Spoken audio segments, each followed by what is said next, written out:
tempatnya sesuai tuh dapat ikannya tuh gampang banget. Tapi ya tetap harus pilih-pilih kan ya.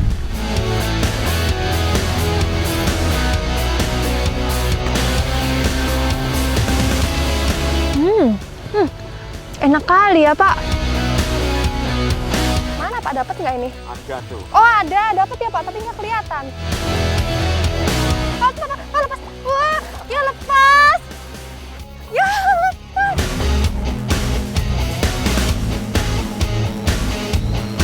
Ini saya di sini juga sambil jaga-jaga. Takut kalau tiba-tiba diserang.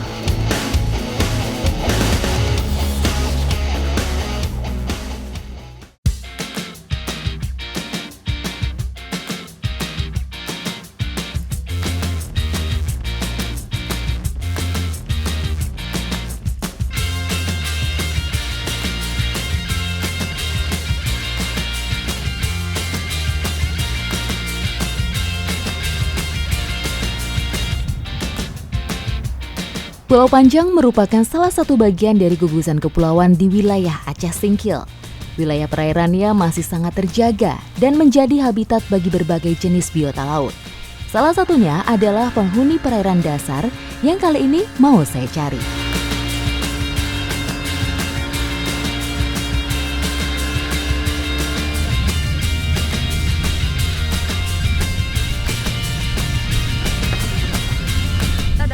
Lokasinya dan jangkarnya udah ditaruh di sini, tapi kayaknya kok berombak kali ya Pak. Aduh, jadi kita membutuhkan tenaga yang ekstra dan kita pakai alat ini nih. Kalau biasanya cari ikan pakai pancing, sekarang kita pakai tembak ikan.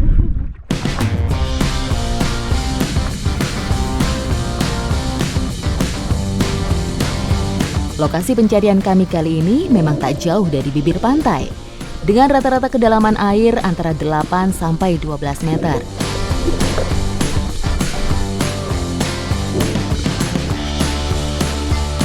Ikan pari buruan kami merupakan penghuni dasar perairan yang memiliki kontur berpasir serta karang hidup.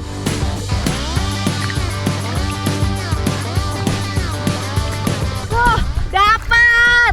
Jadi kalau misalnya tempatnya itu sesuai, aduh, kok banyak kenceng. Kalau tempatnya sesuai itu dapat ikannya tuh gampang banget. Tapi ya tetap harus pilih-pilih kan ya. Ternyata spot pertama langsung membuahkan hasil. Meski ukurannya tidak begitu besar, tapi cukup membuktikan kalau saya berada di spot yang tepat.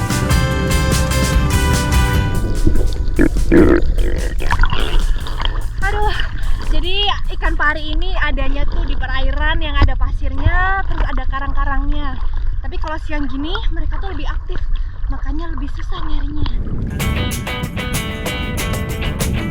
Berburu ikan dengan cara spearfishing seperti ini memang dituntut memiliki stamina yang prima. Kombinasi antara berenang untuk memantau serta menyelam bebas untuk memburu target buruan, tentu saya harus bisa membagi tenaga. Untuk menghemat tenaga, kami harus mengikuti aliran arus bawah.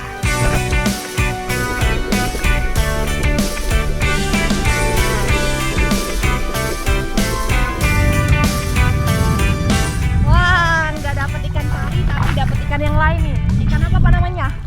Kerapu kambing ya? Oh, kalau di sini sebutnya kambing-kambing, bukan bembe ya Pak? Bukan. Wah, ini lebih gede nih kayaknya dari ikan parinya tadi ya Pak. Aduh. Spearfishing sendiri merupakan salah satu cara mencari ikan tertua di dunia. Termasuk cara yang ramah lingkungan karena bisa selektif memilih ikan target. Teknik perburuan ikan satu ini sangat mengandalkan pernafasan dan penglihatan di dalam air.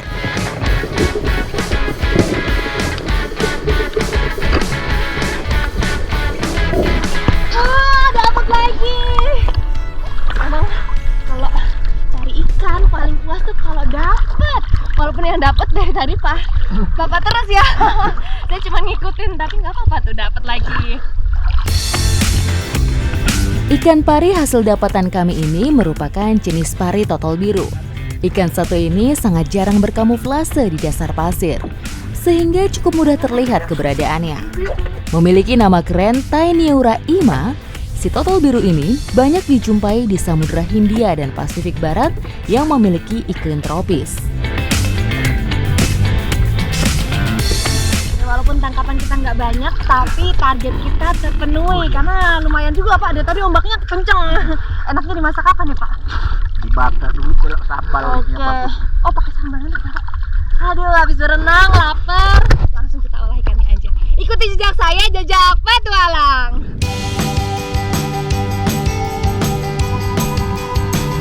Meski masyarakat sini jarang mengkonsumsi ikan pari, bukan berarti dagingnya tidak enak untuk disantap.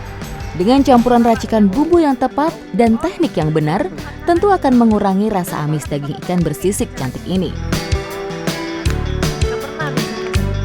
Sekarang kita mau olah hasil tangkapan kita. Olahannya itu namanya panggang paca.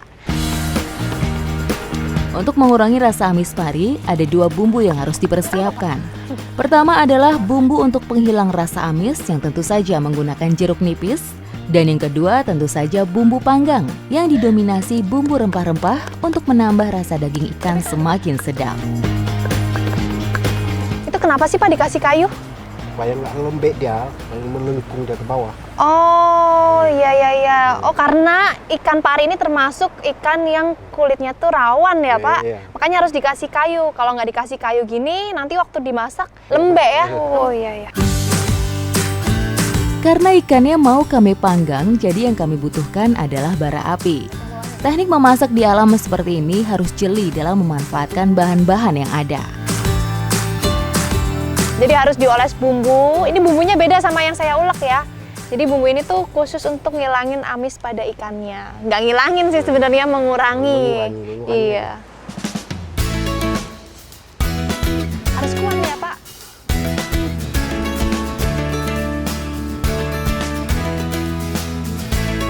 Udah ya Pak. Sekarang waktunya olesin bumbu. Ngolesinnya pakai serai biar rasanya makin nikmat. Mantap. Salah satu keuntungan memanggang tentu saja daging ikan tidak akan gosong. Selain itu, panas dari bara api juga lebih stabil. Jadi daging ikan bisa matang secara merata. Ternyata nggak butuh waktu lama, udah matang ikannya. Ini sampai patah loh. Patah loh Pak, tuh.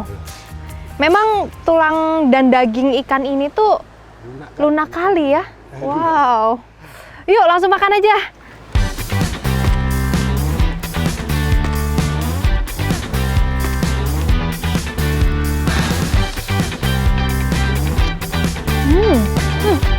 Enak kali ya Pak. Enak lah. Wah dagingnya tuh lembut banget tapi berserat.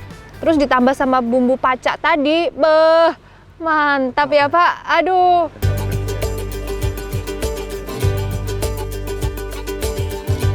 Menyantap daging ikan tentu sangat bermanfaat bagi tubuh kita. Selain kandungan omega 3-nya yang berkhasiat untuk kesehatan otak kita, zat besinya juga bermanfaat untuk mengganti jaringan sel darah merah yang sudah mulai rusak. Ditambah lagi bumbu rempahnya yang mampu membuat badan menjadi hangat kembali setelah berenang dan menyelam. Ini makannya tuh harus dicocolin juga sama bumbunya. Iya, karena kalau yang bagian dalam itu bumbunya cuman resapannya aja ya Pak. Jadi siripnya itu yang enak. Oh siripnya yang enak ya? Ini ya? Ini saya makan ini Pak? Iya. Emang enak banget sih. Terus pedasnya tuh nendang. Cabenya banyak tadi ya Pak. Ikuti jejak saya, jejak petualang.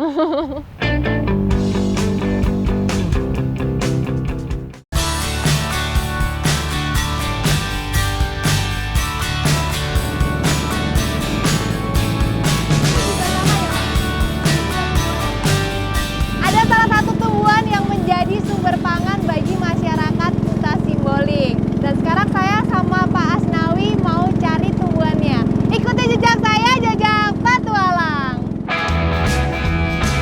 Lokasi tumbuhan palas yang mau kami ambil kali ini terletak cukup jauh dari kampung.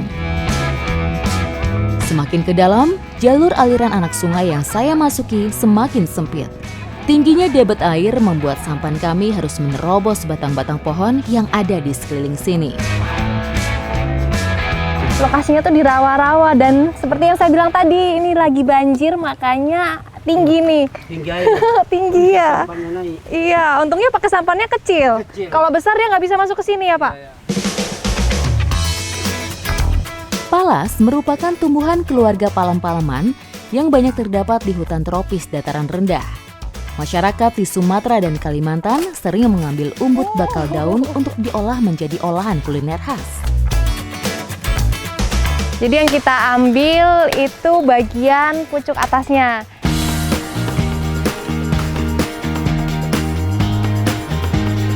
Nah, ini nih yang kita cari, umbut dari pohon palas.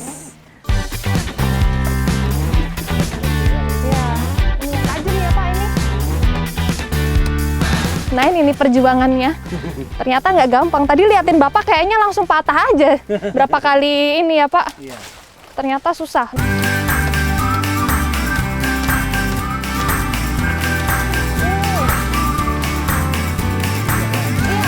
Nah, akhirnya. Tapi belum selesai. Ini bagian sini juga masih harus dipotong. Tuh, dapet kan? Ini dibersihin juga, Pak? Daunnya ya. Meski termasuk tumbuhan liar, tapi kami harus bijak dalam mengambil dan memanfaatkannya. Bahkan masyarakat sini sendiri semacam memiliki peraturan tidak tertulis saat mengambil umbut palas. Tidak boleh menebang habis batang di satu lokasi saja. Bisa, Pak? Bisa. Harus nunduk ya? Nunduk. Aduh. Makin kesana makin ini sulit, Pak. Ya.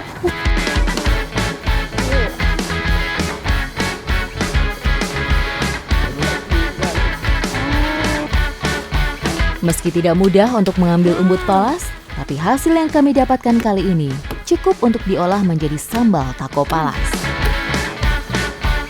Udah cukup nih ya, Pak? Udah. Sembutnya udah pada masuk sampan nih. Oke, udah dapet. Sekarang kita mau olah umbut dari palas ini. Ikuti jejak saya, jejak petualang.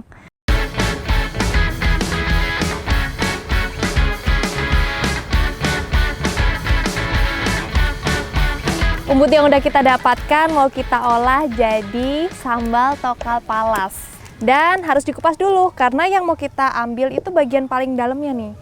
Ini yang empuk, karena kalau yang luarnya tuh keras. Sebelum bisa dinikmati, umbut palas harus melewati beberapa tahapan untuk menghilangkan getah dan mengurangi rasa pahitnya. Nih, kalau udah dicuci gini, warnanya jadi berubah tuh. Warnanya jadi merah ya, Bu.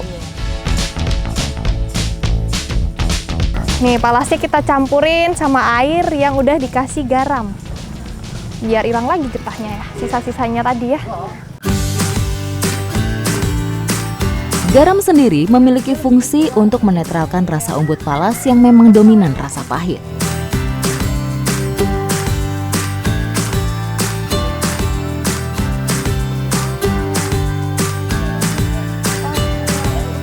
Sambal loka palas merupakan salah satu makanan khas Aceh Singkil yang minim bumbu. Cukup dengan parutan kelapa, garam, ulekan cabai, dan sedikit air jeruk lemon. Udah waktunya dicampur bumbunya ya, Bu. Nih, uniknya bumbunya tuh nggak dimasak sama sekali. Jadi mentah aja langsung dicampur. Ini cara bikinnya tuh kayak bikin urap. Meski sederhana, tapi sambal loka palas ini cuma bisa kita jumpai hanya di waktu-waktu tertentu saja, seperti hari besar keagamaan atau pesta adat. Selain itu, olahan satu ini juga tidak bisa tahan lama. Setelah diurap seperti ini, cuma bisa bertahan 2 jam saja sebelum basi. Jadi harus cepat habis selagi parutan kelapanya masih segar. Nih, saya mau ngicipin yang tanpa nasi dulu. Pahit banget. Cobain yang pakai nasi ya.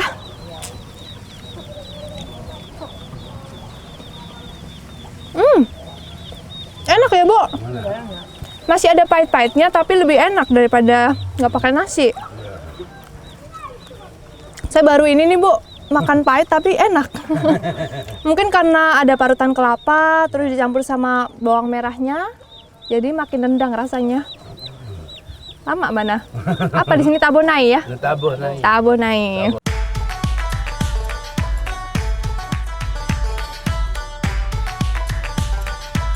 Ikuti jejak saya, jejak petualang.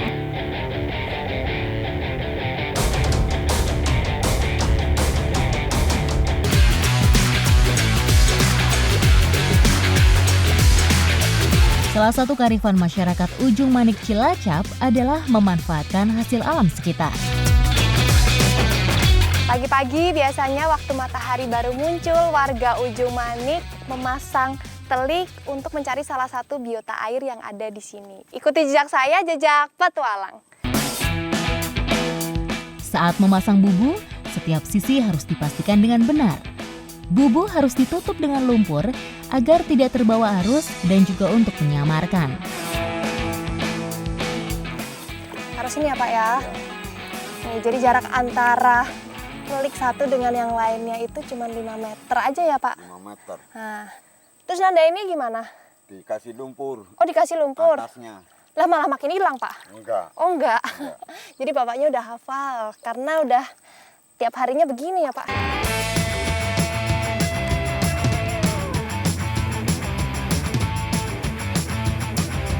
Oke, teliknya udah kita pasang, sekarang kita mau ambil telik yang udah dipasang dari kemarin. Mudah-mudahan dapet ya Pak ya.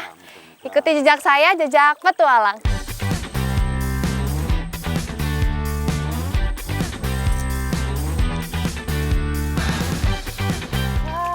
Aduh. Mana Pak, dapet nggak ini? Ada tuh. Oh ada, dapet ya Pak, tapi nggak kelihatan. Tapi tuang di sini. Oh dituang di sini ya Pak ya. Iya. Nih dapat nih sidatnya. Besar apa kecil nih Pak? Gak kelihatan. Yuk sini Pak. Masukin sini ya Pak. Iya. Wow. Gak terlalu besar ya Pak? Enggak. Oh jadi ini. Boleh dipegang Pak? Ah, Pak. Ah, lepas. Wah. Oh iya lepas Pak. Ya lepas. Ya lepas.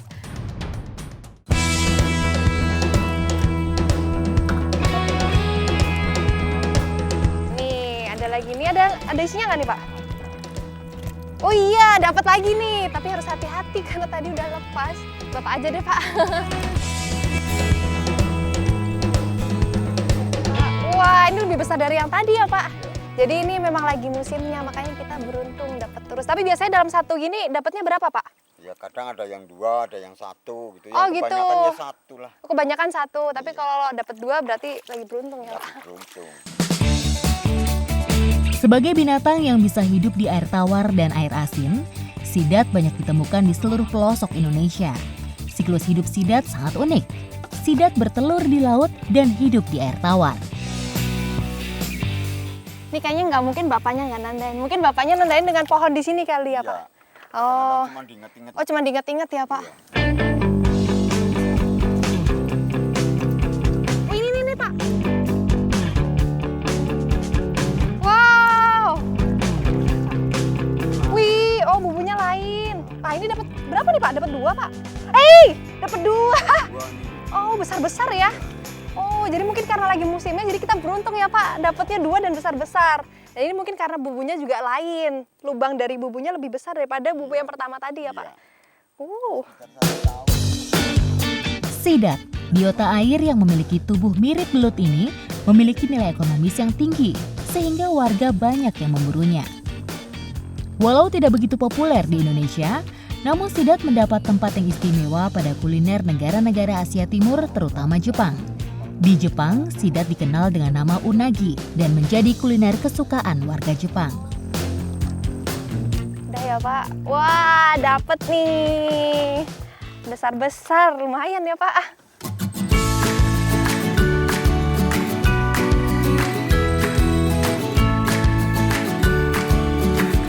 Yeay. Dapet nggak nih Pak? Kayaknya kosong Pak. Oh iya kosong. Ini mungkin karena terlalu cetek jadinya Iya. nggak dapet ya Nggak Pak. dapet. Ya udah nggak apa-apa. Pasang lagi ya Pak. Mungkin yang agak dalam sini ya Pak. Pasang.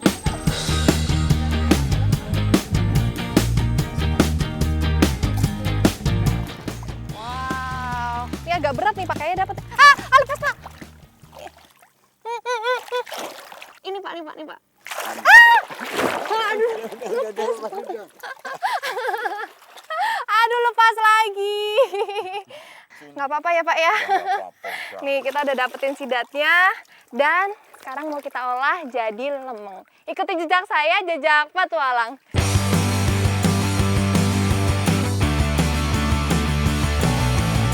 Bicara soal kuliner, warga Ujung Manik mempunyai kuliner sidat yang menjadi favoritnya. Nih sidatnya nih yang udah kita dapetin tadi. Dia kalau nggak ada air nggak begitu licin. Dan sidat yang ini mau kita olah jadi lemeng. Nasi lemeng merupakan nasi yang dibumbui dengan rempah. Setelah diaduk, nasi kemudian diangkat.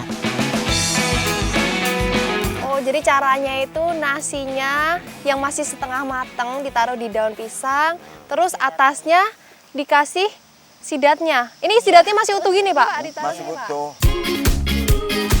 Tinggal digulung aja. Oh, jadi gini nih hasilnya. Ini kayak lemper ya, karena sidatnya tuh digulung sama nasi, melingkar gitu, terus sidatnya ada di tengah. Terus kepalanya emang sengaja keluar gini, Pak? Iya. Nasi yang sudah diisi sidat dan dibungkus dengan daun pisang kemudian dikukus. Kurang lebih 30 menit, nasi lemeng pun matang. Udah matang nih, Bu. Buka ya. Wow. Daunnya udah berubah jadi coklat, itu artinya lemengnya udah matang. Yuk langsung dimakan yuk, Pak, yuk. Yo. Aromanya menggugah selera, semakin tidak sabar saya untuk menikmatinya. Nih, jadi tadi sidatnya yang ada kepalanya nih, yang keluar kepalanya, tinggal ditarik kepalanya, terus nanti dagingnya masih di dalam gitu ya? Dalam, di dalam. Oh gitu. Jadi misah antara kepala, tulang, sama daging ya? Ya patah, Pak. Patah. Ini karena terlalu matang ya, Pak?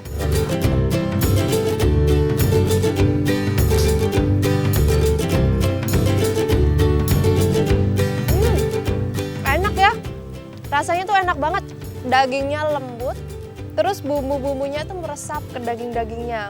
Ini sih dagingnya lebih lembut daripada belut. Ikuti jejak saya, jejak petualang.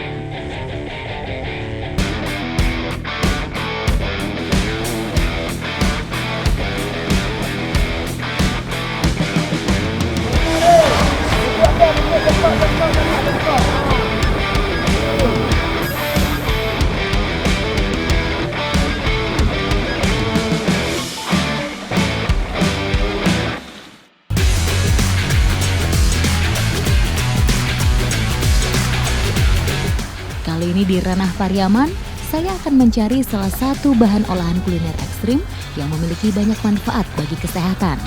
Katabuan atau Vespa afinis merupakan serangga yang sangat ganas, terkenal dengan sengatannya yang mematikan.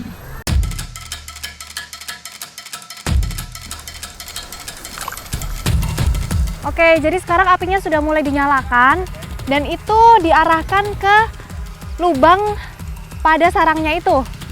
Jadi ikut deg-degan.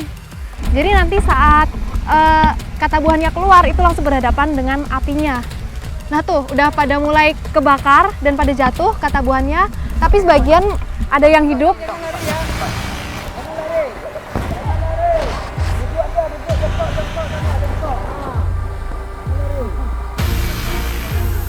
Oke, jadi di sekitar saya udah banyak kata buahan yang berterbangan. Salah satu cara menjaga diri supaya tidak diserang katabuan adalah meminimalisir gerakan. Sarangnya yang tertutup dan hanya memiliki satu jalur untuk keluar masuk koloni membuat teknik pembakaran cukup efektif.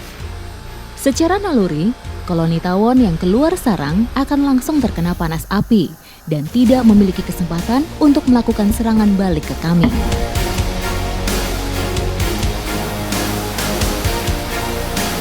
Ini saya di sini juga sambil jaga-jaga, takut kalau tiba-tiba diserang oleh kata buahannya karena mereka merasa terancam.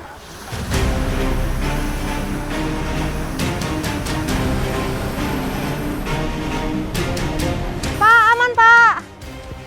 Udah waktunya dijatuhin.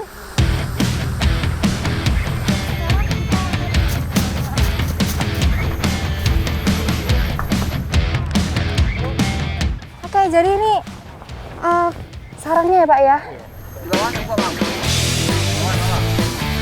Meski kawanan tawon sudah mulai tenang, kami tetap harus waspada dan hati-hati saat mengambil sarang yang sudah jatuh.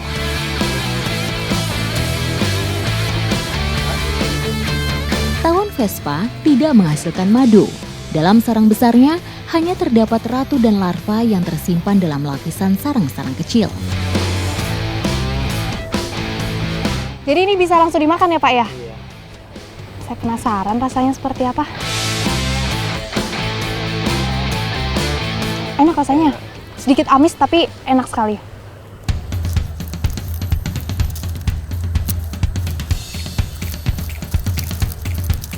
Bicara soal olahan makanan, masyarakat Minangkabau memang jagonya.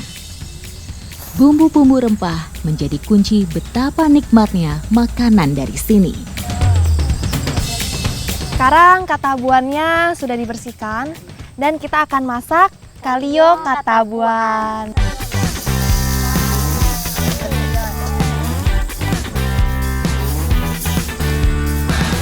Jadi ini bumbu kalionya direbus sampai mendidih, baru terakhir setelah mendidih kita masukin katabuannya supaya katabuannya ini nggak hancur. Kalio sendiri merupakan sebutan untuk rendang setengah matang. Ciri utamanya adalah aroma karamelnya yang kuat dan teksturnya yang basah dan sedikit lengket.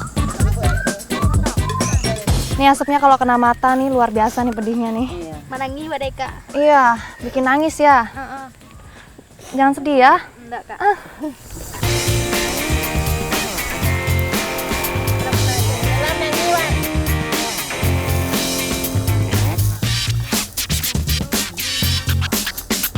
Pin.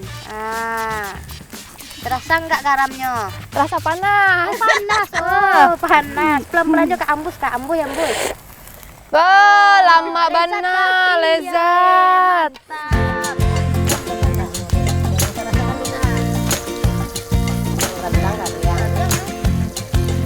Nah, sekarang udah siap untuk dimakan. Oke, sekarang mau diangkat dulu ya Bu ya.